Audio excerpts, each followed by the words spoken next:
Малгобек – юго-западная часть города, перекресток улиц Гоголя и западное строительство новой школы на 720 мест здесь начато еще почти полгода назад. Рабочие уже приступили к отделочным работам внутри здания. Полным ходом на площадке ведутся и монтажные работы. У нас ушло очень много арматуры, где-то 1300 тонн с лишним. Арматура только ушло на железобетонные обвязки, на каркасы. Бетон у нас ушло где-то от 1,5 до 2000 каждый блок. Кубов бетона ушло, ну, если вообще взять, где-то получается 15-16 тысяч кубов. Ежедневно на стройплощадке в 3 смены трудятся несколько бригад. Штукатурщики, маляры, электрики, каменщики. Укладывается плитка, тоже процентов 50 мы уже уложили и здесь, и там, везде, в дворовых площадках. Лестницы, марши все сделаны, крыльца сделаны.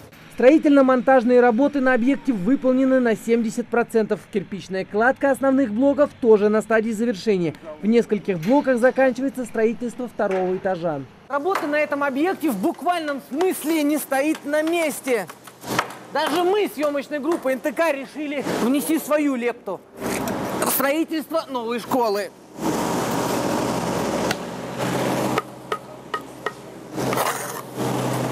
Магомед Яндиев в строительном деле далеко не первый год. Опытный каменщик. На этом объекте трудится чуть больше месяца, но уже его бригада заканчивает кладку на 2-м этаже. Для будущих детей строим школу. Все делается качественно. Все делается хорошо. Как бы наши дети должны здесь учиться.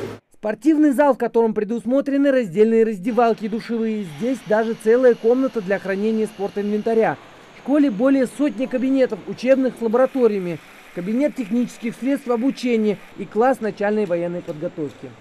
Кабинеты будут оснащены самым современным оборудованием, начиная от электронной доски, компьютерами и телевизорами. То есть для школьников тут будут созданы все необходимые условия, чтобы учеба была не только полезной, но и приятным времяпровождением. Школа для жителей новостроек – необходимость. Родителям приходилось возить детей в другие школы за несколько километров.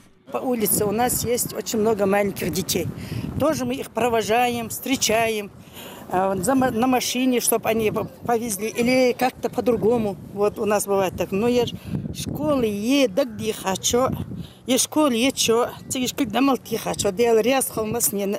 Работы на стройплощадке ведутся в ускоренном режиме, чтобы в новом году дети смогли пойти в новую современную школу, где появятся все условия для учебы, занятия творчеством и спортом. Руслан Албогачиев, Аслан Героев, Новости 24.